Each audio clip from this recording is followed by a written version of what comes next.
Olá, meus amigos, sejam todos bem-vindos ao estudo do livro Voltei, pela TV A Caminho da Luz e também pelo Centro Espírita Perdão, Amor e Caridade, o CEPAC. O estudo do livro Voltei é apresentado por mim, André Luiz Querini Vilar. Agradeço a oportunidade de semanalmente nos encontrarmos por meio deste projeto, relembrando que o livro Voltei foi psicografado pelas mãos de Chico Xavier e ditado por irmão Jacó, pseudônimo utilizado por Frederico Figner. É uma alegria podermos estar juntos, já caminhando para os últimos itens do capítulo. Estamos já no capítulo 19 de um livro composto por 20 capítulos. E a grande maioria dos que me acompanham estão me acompanhando desde o prefácio, capítulo por capítulo, item por item, e isto é um motivo de muita alegria. Então eu te agradeço, sejam todos muito bem-vindos ao nosso programa, bem como também sempre peço humildemente o amparo, a proteção e a inspiração do nosso querido doutor Adroaldo Modesto Gil, o benfeitor do Centro Espírita Perdão, Amor e Caridade. Hoje nós vamos dar continuidade naquela excursão que ele fazia de quando em quando às regiões trevosas, às regiões umbralinas, em que ele levava o amparo àqueles espíritos sofredores. Ele está numa escola de iluminação, despertando os sentimentos mais nobres que todos nós possuímos, seja aqui, seja no além. Seremos convidados a esta escola de iluminação e aqui ele vai dar continuidade nas experiências que ele está tendo. O vídeo de hoje tem como título Vivendo as Lições e o Espírito nos diz: por mais de 200 dias, consagrava-me à teoria da iluminação na escola e à prática intensiva dos ensinamentos, junto aos irmãos desventurados, quando certa noite, de volta ao lar espiritual, sozinho, fui assaltado por furioso grupo de clérigos desencarnados, os quais evidenciavam nas palavras e nos gestos profunda ignorância e lastimável insensatez. Ao que me pareceu, vinham intencionalmente em meu encalço, tentando infundir-me desequilíbrio e terror. Embuçados em capuzes de trevas, contei-os um a um. Eram 16 figuras de aspecto sinistro. Acercaram-se de mim, violentos e sarcásticos. Rememoravam os ataques que por vezes impensadamente desfechara eu sobre os padres. Cobriram-me de insultos e ameaçaram-me sem compaixão.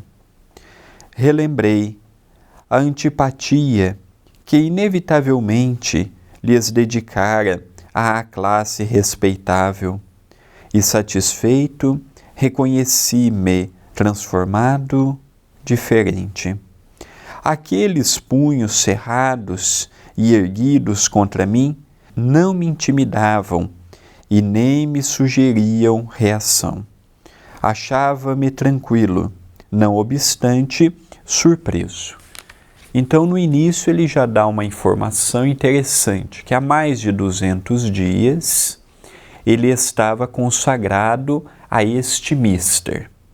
O trabalho de iluminação, ia ao encontro dos espíritos em sofrimento, temos aquela ideia de que vamos chegar no mundo espiritual e de um dia para o outro nós vamos corrigir a nossa natureza má, ou que de um dia para o outro estaremos já iluminados, o suficiente para não termos os dissabores de quando estávamos encarnados. Este livro, como os livros de André Luiz e como outros livros espiritualistas, nos falam com muita propriedade que o mundo espiritual é uma continuidade natural desta dimensão, que é uma ilusão. Morri fisicamente, agora passados 10 dias, 20 dias, um mês que eu estou no mundo espiritual, eu já estou pronto para alçar voos maiores. Não. Frederico Figner mesmo, ele levou quanto tempo para entrar na escola de iluminação? Meses. Depois que ele entrou, ele já contou aqui aproximadamente 200 dias. Então nós estamos falando aí de anos que ele está no percalço da corrigenda.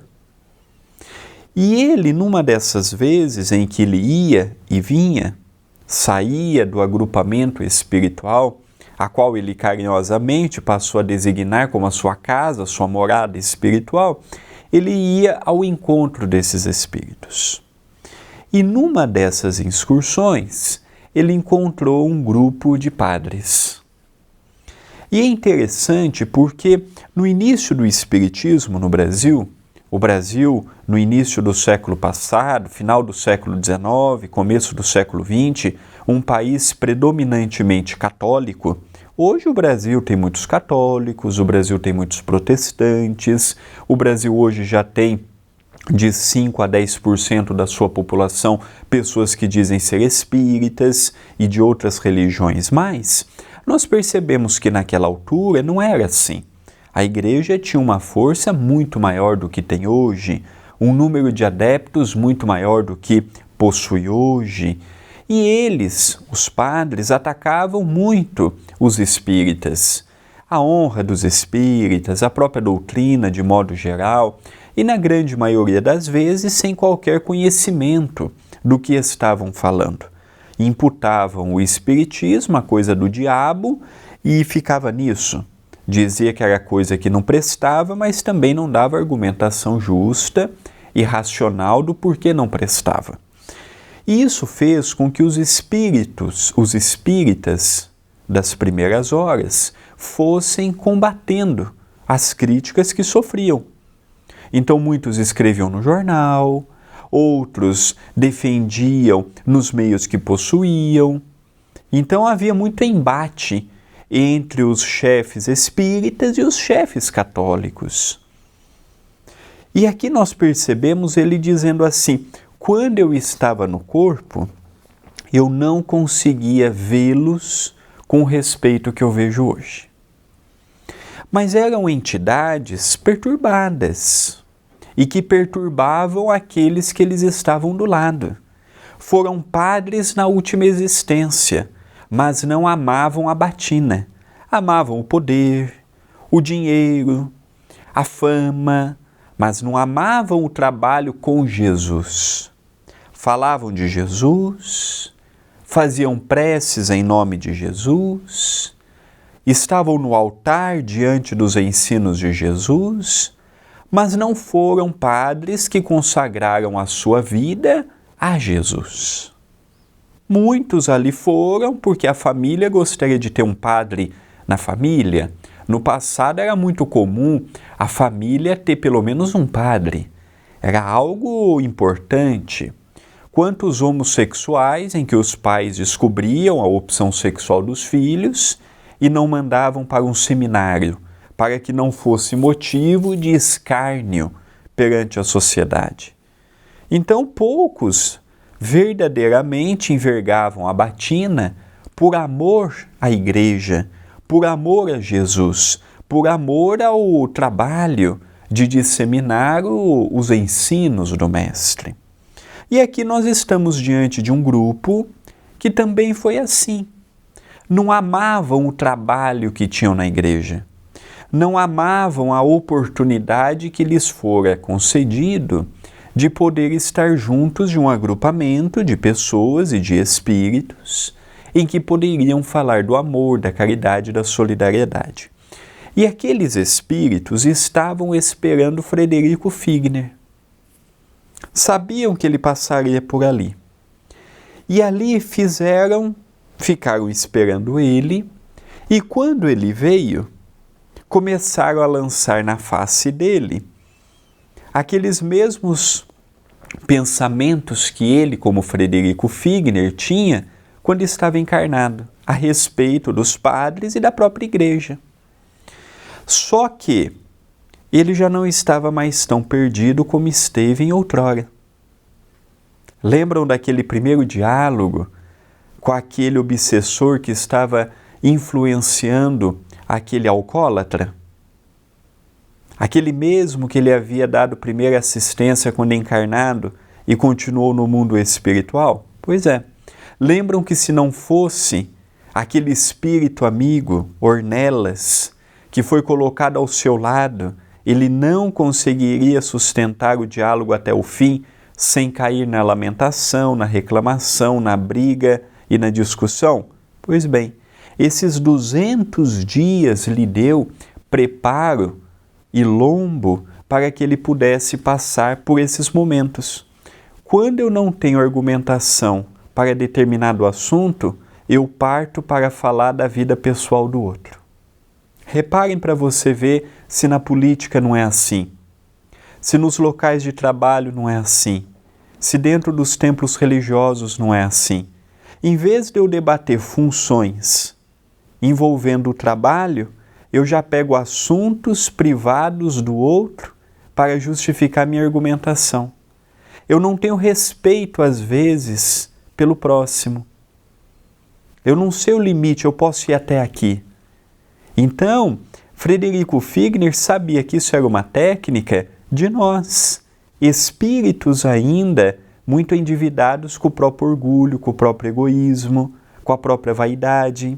E é interessante porque quando nós vemos a outra pessoa calma e eu lá esbafejando, gritando, vociferando, é aí que eu fico mais encolerizado, porque eu percebo que o outro está sereno, eu percebo que o outro está calmo, e eu lá todo desequilibrado, todo fora da realidade, mostrando a minha face pior e o companheiro ou a companheira sereno.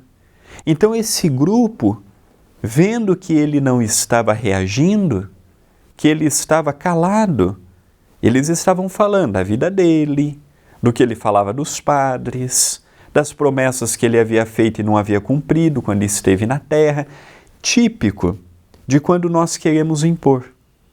Aí eu vou para a honra da pessoa, aí eu vou para a figura da pessoa. Entram assuntos que não diz respeito ao momento. É igual quando eu estou no centro espírita, estou conversando com uma pessoa e a pessoa está descontente comigo ou com uma tarefa. Nós temos que conversar sobre o trabalho, não sobre o André. Quando eu estou no meu trabalho profissional, eu tenho que discutir com as pessoas a respeito do trabalho. Se a pessoa é alcoólatra, drogadita, se a pessoa é maledicente, fofoqueira, não me cabe corrigir os outros. Eu não sou o pai ou a mãe dela. Nós temos que debater funções. Olha, a sua função é essa, a minha função é essa. Vamos achar um equilíbrio. Agora, quando começa a partir para a vida pessoal do outro, olha, eu vou falar uma coisa. Olha, eu vou expressar minha opinião. Está errado. Eu só posso expressar uma opinião da vida de alguém quando esse alguém me pede opinião.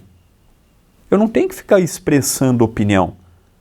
Eu não sou babá, eu não sou mãe, eu não sou pai do outro. Agora, se é um problema concernente ao trabalho, e aí sim, olha, pediu para ser feito isso, só que o tempo não dá, aquilo não dá, pronto, vamos debater aquilo. E não debater a vida dos outros.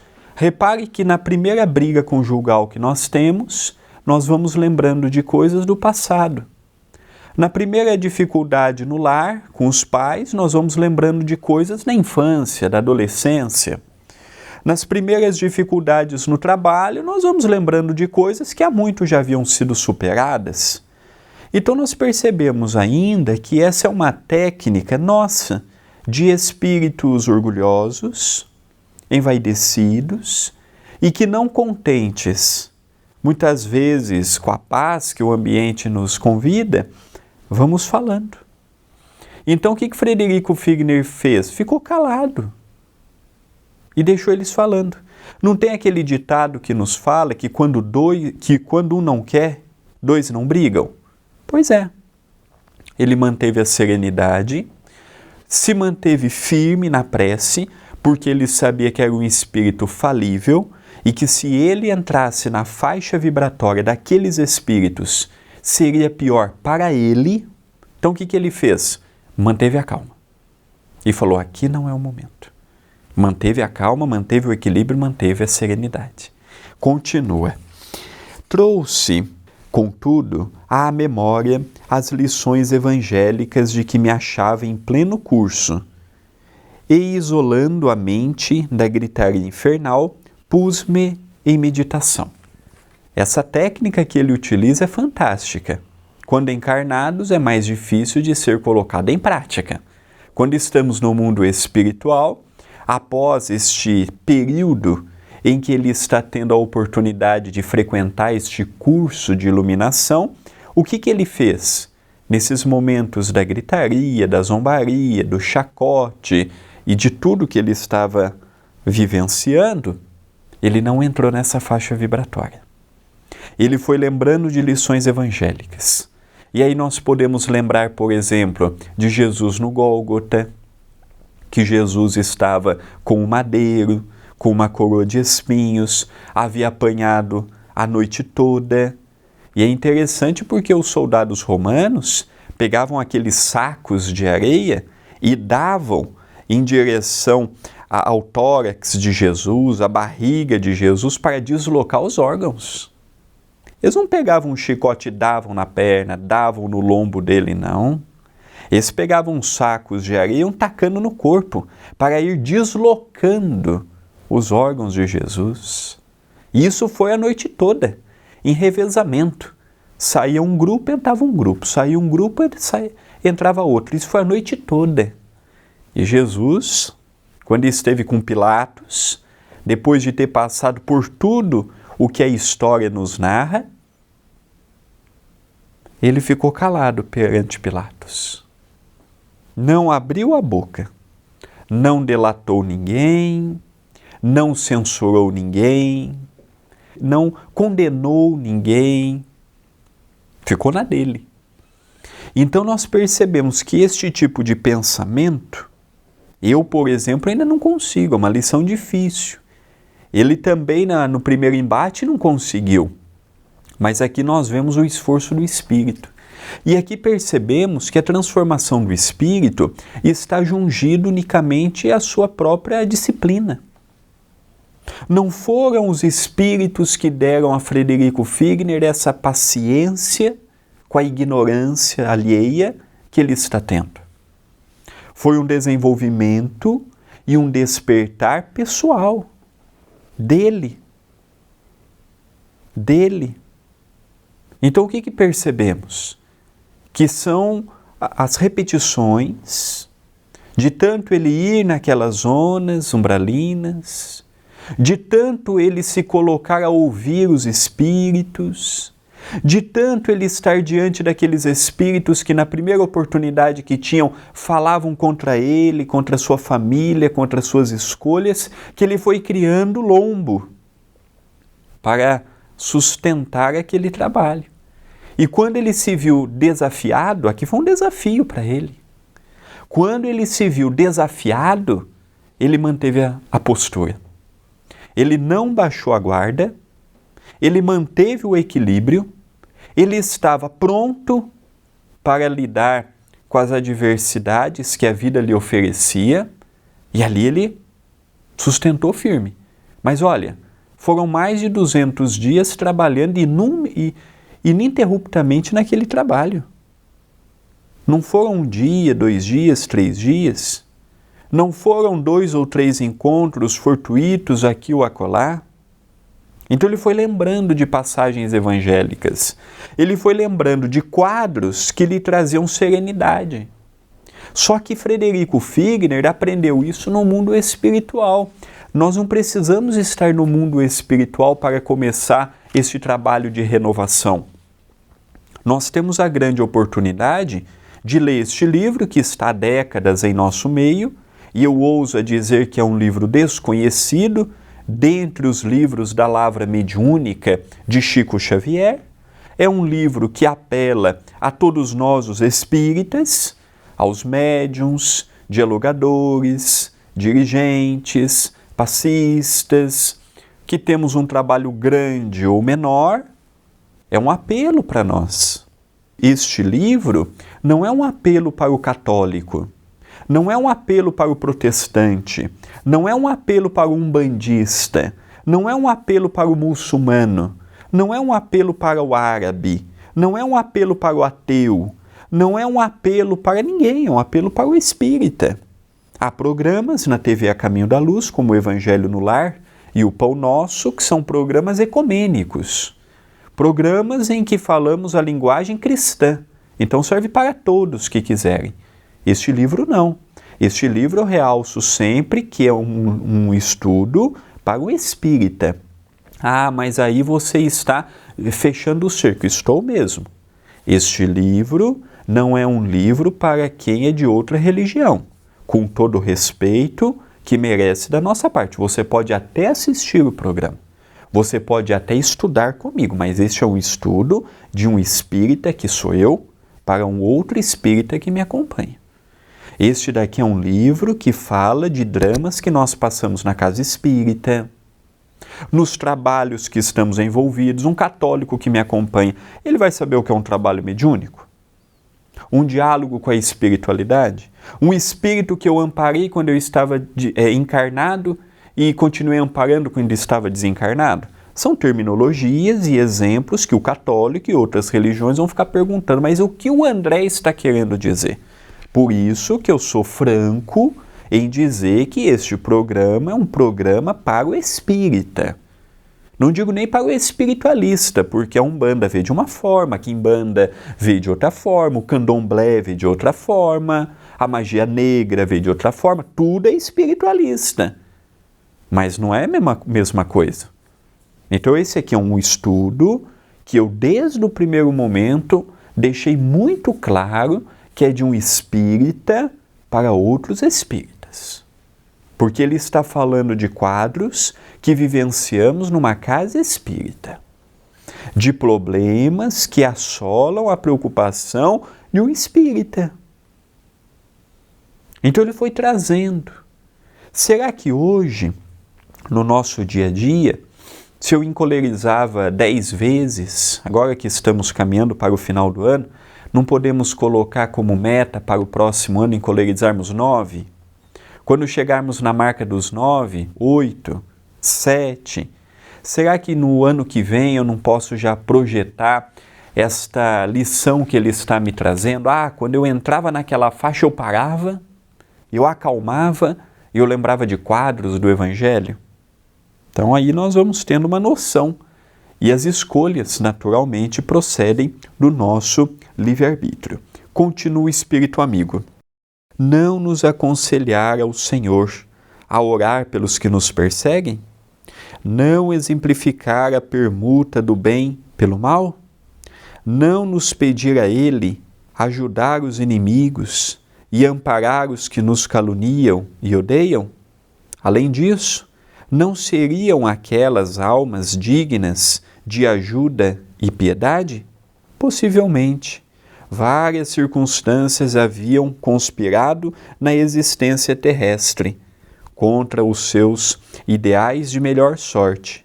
Se a providência divina não me oferecesse recursos de mais amplo conhecimento da vida, se fosse obrigado, no princípio da luta humana, a demorar-me nas fórmulas de fanatismo religioso, teria alcançado suficiente energia para libertar-me?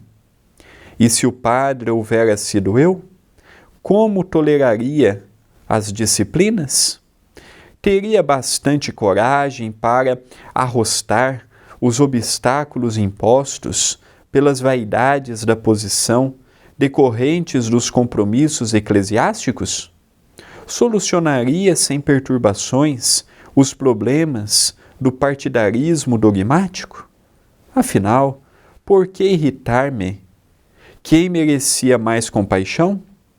Eles que se achavam na desventura de ignorarem o Cristo da bondade e do entendimento? Ou eu, que já compreendia de algum modo a necessidade de trabalhar, lutar e sofrer pela redenção própria? Aqui o espírito amigo lança para si algumas perguntas que lhe ajudou a formar esses quadros que lhe manteve a paz.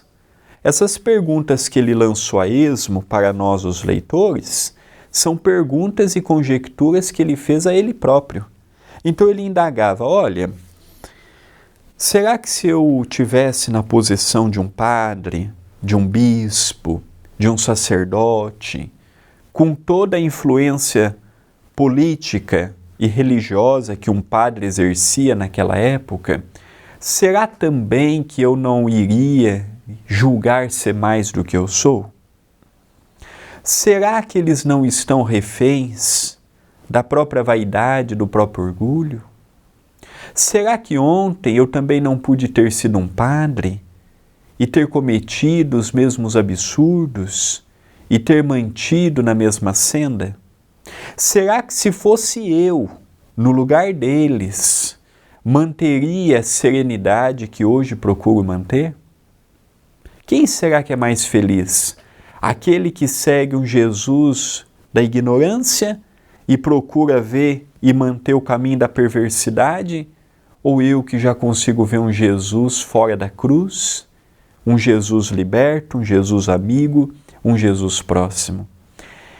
Essas questões que ele formulou para si são questões que lhe ajudaram a não adentrar num campo de sofrimento. Em vez dele entrar na mesma faixa vibratória e procurar duelar, você disse que eu fui isto, mas você foi aquilo outro, ele sabia que ele não iria ganhar em nada com aquele tipo de conversa. O que ele fez? Ele manteve a calma. Ele manteve a serenidade. E ele foi fazendo estes pensamentos íntimos enquanto aquelas pessoas estavam gritando com ele. Ele foi fazendo essas reflexões enquanto aquelas pessoas queriam agredir ele. Agredir verbalmente já estavam. E não estavam contentes em falar dele. Estavam falando também do espiritismo, da sua família, das escolhas que ele fez, do caminho que a família estava tomando sem ele, exatamente para desestruturá-lo. Desestruturando-o, ele cairia, baixaria o padrão vibratório. Então nós precisamos analisar que a construção do equilíbrio, ela não necessita estarmos do outro lado da vida. Quando eu morrer fisicamente, eu vou procurar o equilíbrio. Não. Eu já posso procurar o equilíbrio e encontrar encarnado a escola de iluminação através do autoconhecimento, do burilamento, da reforma moral, da modificação comportamental. Eu não preciso morrer, como morreu fisicamente Frederico Figner, para começar um trabalho de evangelização. Humildade, amor, responsabilidade, fazermos com vontade as coisas. Hoje nós vamos para o centro espírita com má vontade. Hoje nós vemos as pessoas ir trabalhar profissionalmente com má vontade. Hoje nós vemos as pessoas ajudar os outros com má vontade. E depois não sabemos o porquê somos infelizes. Parece que eu vou no centro espírita e minha vida continua a mesma. Lógico. Você vai no centro espírita com sentimento de dever a ser cumprido e não com amor a ser colocado em prática. Eu não encontro satisfação no trabalho porque o meu chefe é assim, porque o funcionário é assim. É interessante que a gente sempre culpa o outro. Eu não sou feliz no casamento por conta da esposa ou do marido. Eu não sou feliz no trabalho por conta do chefe ou do funcionário. Eu não sou feliz no centro espírita por conta do dirigente ou da pessoa que está dando passe do meu lado. Ora, eu não preciso do meu chefe do trabalho para ser feliz. Eu não preciso do meu passista ou do meu dirigente para ser feliz na casa espírita. Eu não preciso que a minha esposa faça o que me cabe também para no lar encontrar felicidade. Então, enquanto eu estiver terceirizando responsabilidades e dizendo que eu não sou feliz por conta deste ou daquele, eu realmente não serei feliz. Eu vou passar uma existência toda frustrada e de infelicidade. Por isso que os momentos de alegria nossa é tão curto. Por isso que a maioria do período do nosso dia é de aborrecimento. Porque tudo que eu ouço é para mim. Tudo que eu vejo é para mim. Tudo que acontece é para mim. Eu estou sempre na defensiva. Eu sou a vítima, eu sou o coitado, eu sou o sofredor, eu sou isto, eu sou aquilo. Então esse tipo de comportamento, espiritualmente, faz com que cheguemos no mundo espiritual e tenhamos que ir para uma escola de iluminação. Então, se eu desencarnar hoje, vitimado por qualquer doença, por qualquer acidente, por qualquer coisa, desencarnei, voltei para o mundo espiritual, será que eu já tenho credencial para simplesmente varrer a calçada de um centro espírita no mundo espiritual? Não estou nem dizendo de ser dialogador, de ser passista, de ser médium, de ser dirigente, eu nem estou dizendo isto. Será que nós temos condições hoje, mentais, espirituais, energéticas, de varrer um centro espírita? De fazer um serviço braçal? Então a vida está passando por nós. O ano de 2022 galopou, voou. Daqui a algumas semanas é Natal. Daqui a algumas semanas é Ano Novo. E o ano de 2023 vai voar, o ano de 2024 vai voar. E vai voar aos nossos olhos. Daqui a pouco estaremos no mundo espiritual, mais cedo ou mais tarde. A única certeza que todos nós temos, religiosos e não religiosos, é que um dia morreremos. É a única certeza que temos. Só que eu não sei quando. Por isso que eu não posso fazer projetos muito para amanhã. Esses dias atrás eu estava conversando no atendimento fraterno com uma mulher que veio ao CEPAC e ela estava me dizendo da tristeza dela por não poder participar das atividades do centro. Que hoje ela já tinha mais de 70 anos e que ela conheceu o centro com 50. Mas na altura ela estava casada, ela tinha um bom trabalho, ela aproveitava os finais de semana para ir aqui, para ir ali. Então usou esses 20 anos da vida dela, dos 50 aos 70, para isto. E o marido desencarnou. Não tiveram filhos, ela com uma bela casa, com uma bela aposentadoria, o marido também deixou uma boa aposentadoria para ela. Hoje ela se vê numa casa confortável, com 2 aposentadorias maravilhosas, não tem filhos, mas não tem saúde para poder também trabalhar numa sopa, na confecção de um enxoval, na distribuição de uma cesta básica. E ela me dizia assim: André, hoje eu me arrependo. Porque aquilo que eu julgava ser felicidade, uma boa casa, eu tenho. Dinheiro hoje eu tenho. Plano de saúde eu tenho. Tenho tudo, André, materialmente, que eu sempre sonhei em ter.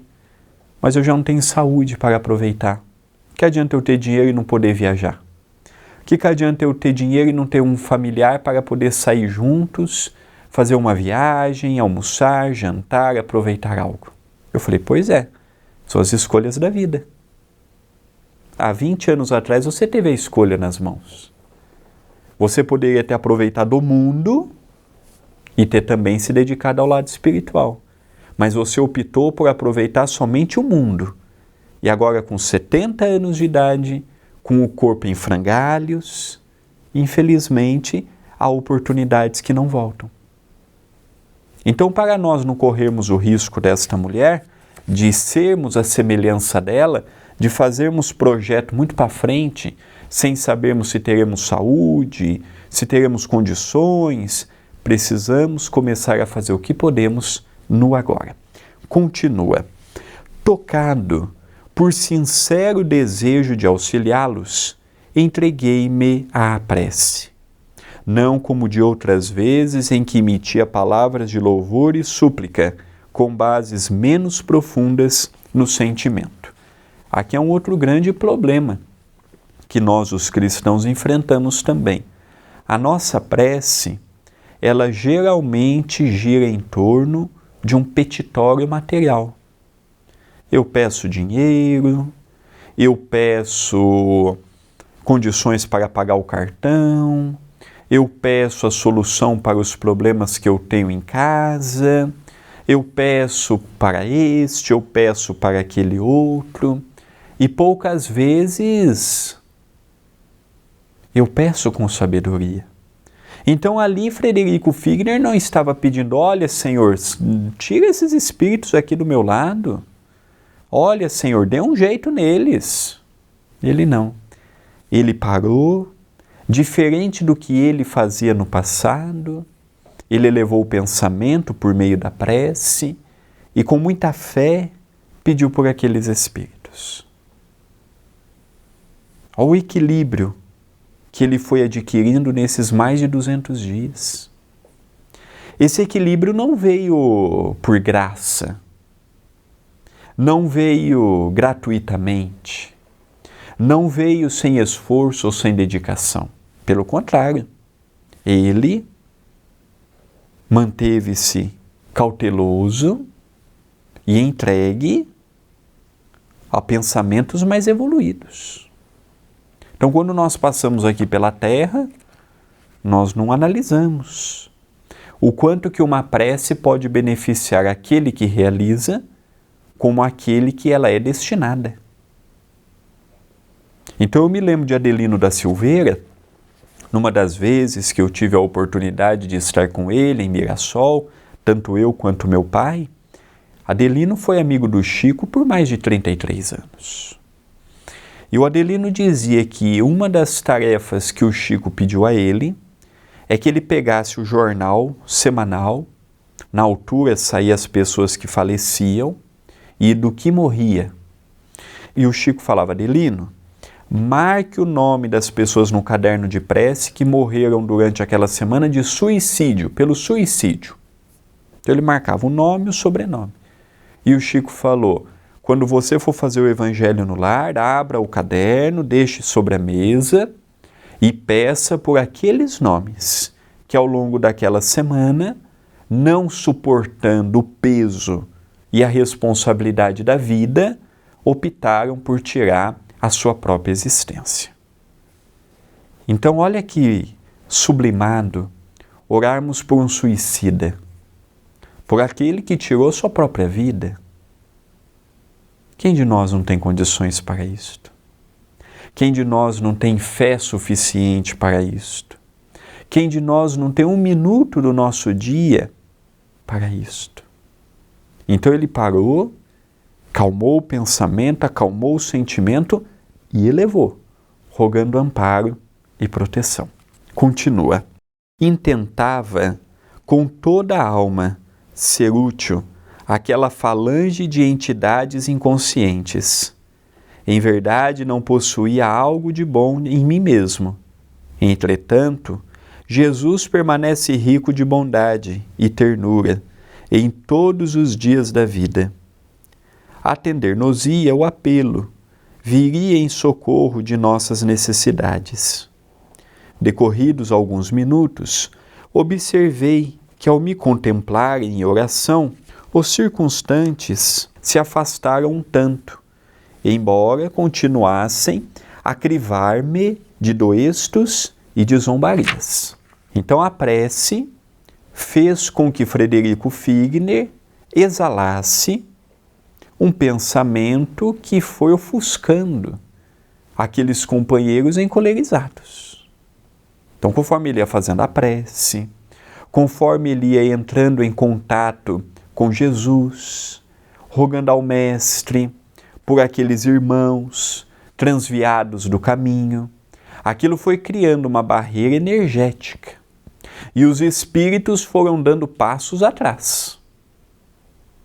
Mantiveram a vontade de brigar com ele, mantiveram a resposta que queriam dar a ele, mas já não com aquela mesma violência. É o poder da prece. É o poder de uma oração sincera e convicta em torno de nós ou em torno de uma pessoa. Às vezes nós vamos dormir e não sabemos se fizemos uma prece ou não. Acordamos e o nosso dia é tão atarefado que esquecemos de uma prece. Então a prece vai modificar a nossa vida? Não. Vai evitar os problemas? Não. O que eu tiver que passar, eu vou passar. Mas a prece vai me dar serenidade para passar por aqueles mesmos momentos sem tanta revolta e sem tanta briga. Então vamos ver o desfecho dessa história. Quando me detive na rogativa ao divino amigo, reportando-me as aflições que aquelas almas infelizes naturalmente deveriam experimentar ao longo do caminho regenerador, e refletindo quanto às angústias de que se veem acometidas, impressionante silêncio se fez em torno. Nunca talvez como naqueles momentos me senti tão fortemente interessado por alguém, qual se estivesse disputando auxílio para irmãos ou filhos de meu próprio ser. Quando descerrei as pálpebras úmidas pelo pranto de emotividade a que a prece me conduzira, notei que os adversários se afastavam cabisbaixos e vencidos. Procurei invocar-lhes o regresso, a fim de conversarmos fraternalmente, mas a voz jazia sepultada na garganta. Sobreviera o imprevisto. Tomado de assombro, verifiquei que branda luz de um roxo carregado brilhava em torno de mim. Ó Senhor, como pintar a emoção da alma livre aos companheiros que ainda se encontram jungidos às limitações da carne? Olha que bonito. Ele fechou os olhos, elevou o pensamento e agradeceu a Deus pelo dom da vida. Pediu por aqueles irmãos, pediu por aqueles companheiros desviados do caminho, rogou a eles amparo, serenidade e não desistiu de levar um pouquinho de paz e de luz, de serenidade e de reconforto. Olha que história bonita para as nossas meditações. E quando ele abriu os olhos, ele percebeu que aqueles espíritos já estavam indo embora. Ele quis falar com eles e chamar, eu posso ajudar, mas ele já não conseguia. E ele observou que a sua atitude totalmente desinteressada fez com que ele temporariamente tivesse um roxo ao seu lado. Aquelas mesmas cores que ele tanto desejava que ele via nos outros e que ele não possuía, ele passou a ter. Então me chamou muita atenção essa história. Queridos amigos, estamos terminando o estudo de hoje do livro Voltei. Continuaremos no próximo encontro, lembrando que toda terça, quinta e sexta, às 8 da manhã, fica disponível um vídeo inédito. Eu agradeço à TV A Caminho da Luz e ao Centro Espírita Perdão, Amor e Caridade pela oportunidade que estão me dando do estudo do livro Voltei. Relembro também que o canal é monetizado e toda a interação com ele é fundamental. O gostei, o comentário no vídeo, o compartilhamento e principalmente inscreva-se no canal, habilite as notificações e se torne membro. São pequenas ações que muito nos auxiliam. Votos de muita paz e até o nosso próximo encontro.